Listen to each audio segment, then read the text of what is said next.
Welcome to Audiobook 365 Stories. $1.87. That was all the money Della had. 60 cents of it was in pennies. She saved the pennies by bargaining with the grocer, the vegetable man, and the butcher until her cheeks turned red with the shame of being so stingy. Della counted the money 3 times. $1.87. And the next day would be Christmas. There was nothing to do but lie down on the old, worn-out couch and cry. So Della did. This shows that life is made up of crying, sniffles, and smiles, with more sniffles than anything else. While Della is calming down from crying to sniffles, look at her home. It was a small apartment that cost $8 per week. It wasn't the worst place, but it was close to being very poor. Downstairs was a mailbox where no letters ever came, and a doorbell that no one could make ring. There was also a card with the name Mr. James Dillingham Young. The Dillingham part was added when they had more money and Jim made $30 per week. Now that Jim's income was only $20 per week, the name looked too fancy and almost ready to shrink to just D. But when Mr. James Dillingham Young came home, Della called him Jim and hugged him a lot. Della is Mrs. James Dillingham Young. Della finished crying and used a cloth to dry her cheeks. She stood by the window and looked out at a gray cat walking on a gray fence in a gray backyard. Tomorrow would be Christmas Day, and she had only $1.87 to buy Jim a present. She had saved every penny she could for months. $20 a week wasn't much. Expenses were more than she had planned. They always are. Only $1.87 to buy a present for Jim. Her Jim. She spent many happy hours planning to get him something nice. Something fine and special, something almost good enough to be owned by Jim. There was a tall mirror between the windows of the room.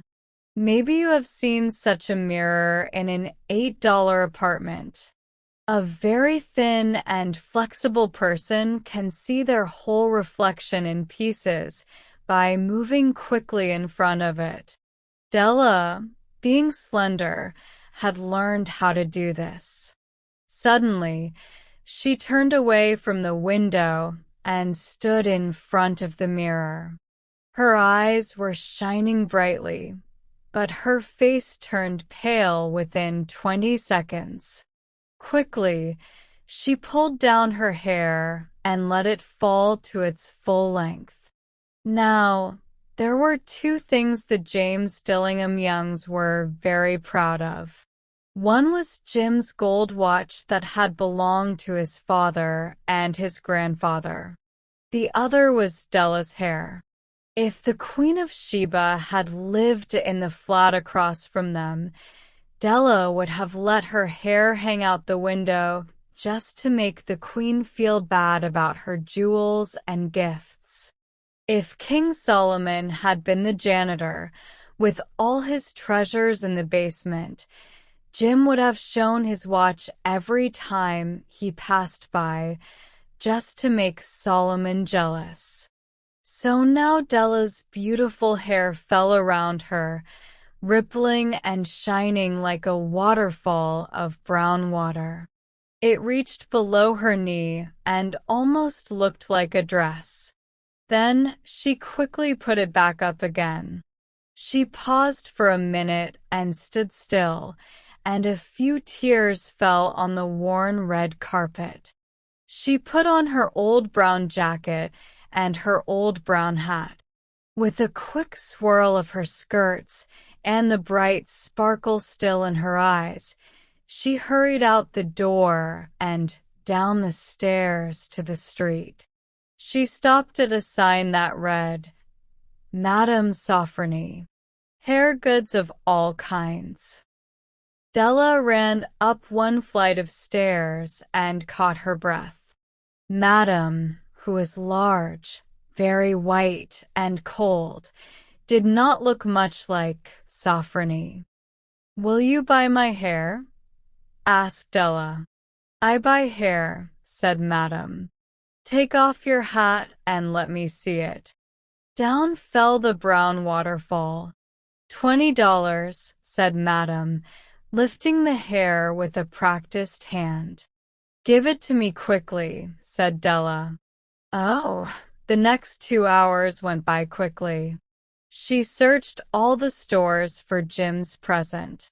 She found it at last. It was perfect for Jim and no one else. There was no other like it in any of the stores, and she had looked everywhere.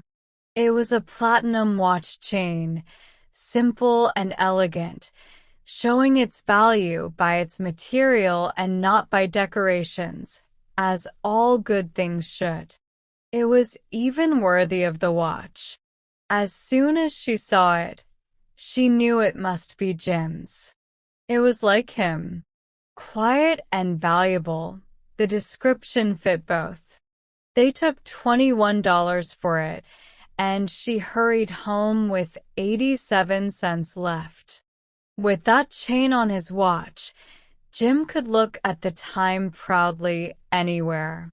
The watch was great, but sometimes he looked at it secretly because of the old leather strap he used instead of a chain.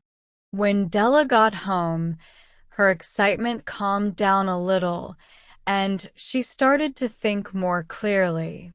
She took out her curling irons, lit the gas, and started to fix the damage done by her generous act of love. Fixing this was a big task, a huge task.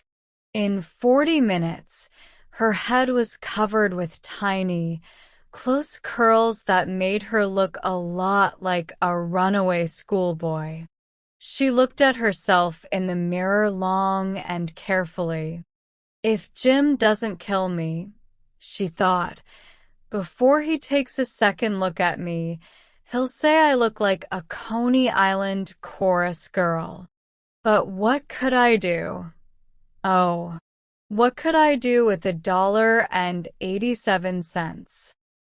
At 7 o'clock, the coffee was ready, and the frying pan was on the stove, hot and ready to cook the chops. Jim was never late.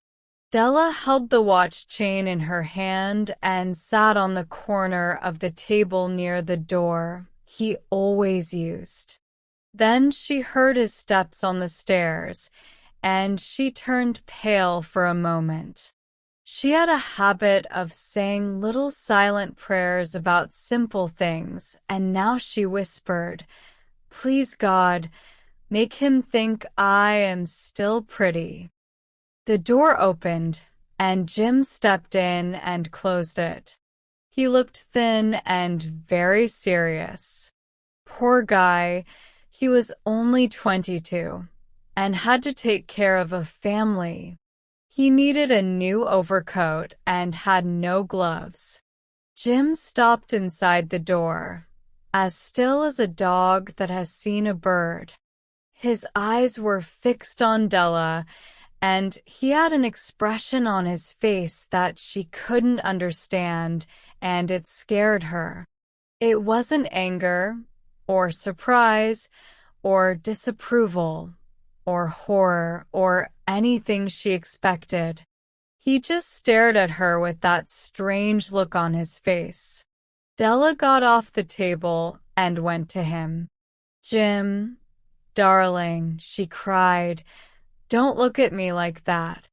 I cut off my hair and sold it because I couldn't have lived through Christmas without giving you a present. It'll grow out again. You won't mind, will you? I had to do it. My hair grows really fast. Say Merry Christmas, Jim, and let's be happy.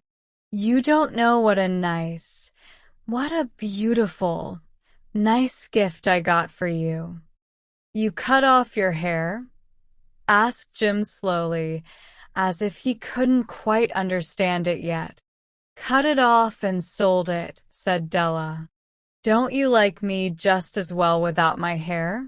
I'm still me, aren't I?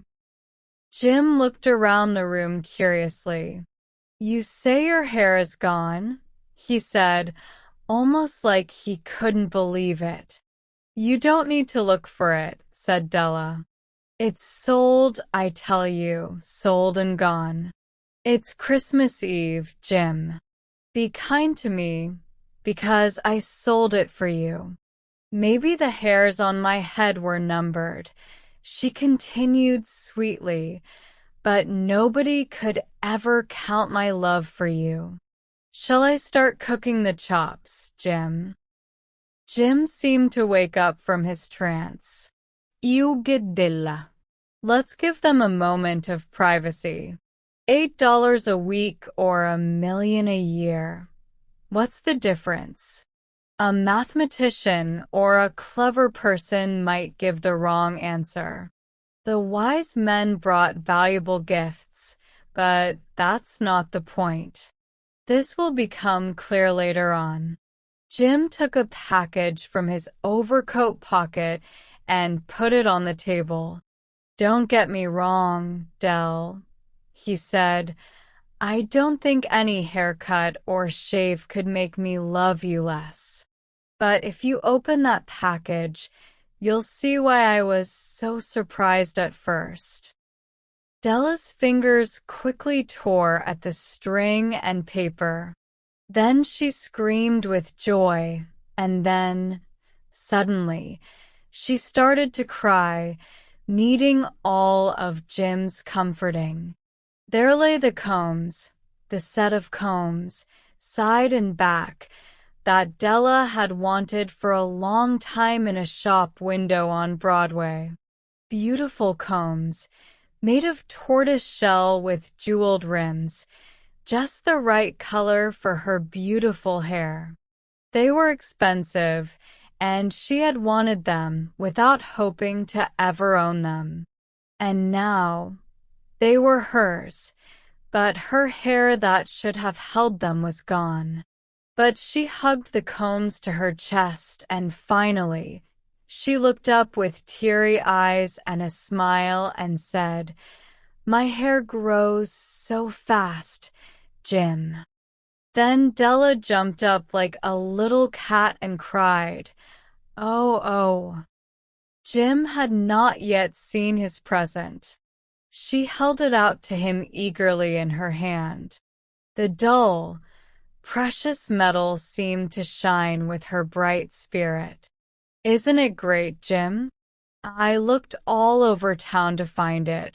Now you'll have to check the time 100 times a day. Give me your watch.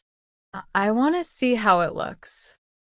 Instead of doing that, Jim sat down on the couch, put his hands behind his head, and smiled. Dell, he said, let's put our Christmas presents away for now. They're too nice to use right now. I sold the watch to get the money to buy her combs. And now, let's cook the chops. The wise men, as you know, were very wise men who brought gifts to the baby Jesus. They invented the art of giving Christmas presents. Being wise, their gifts were probably very wise ones. And here I have told you the simple story of two foolish children in a flat who unwisely gave up their greatest treasures for each other. But in a final word to the wise people of today, let it be said that of all who give gifts, these two were the wisest. Of all who give and receive gifts, such as they are the wisest. Everywhere they are the wisest. They are the wise men.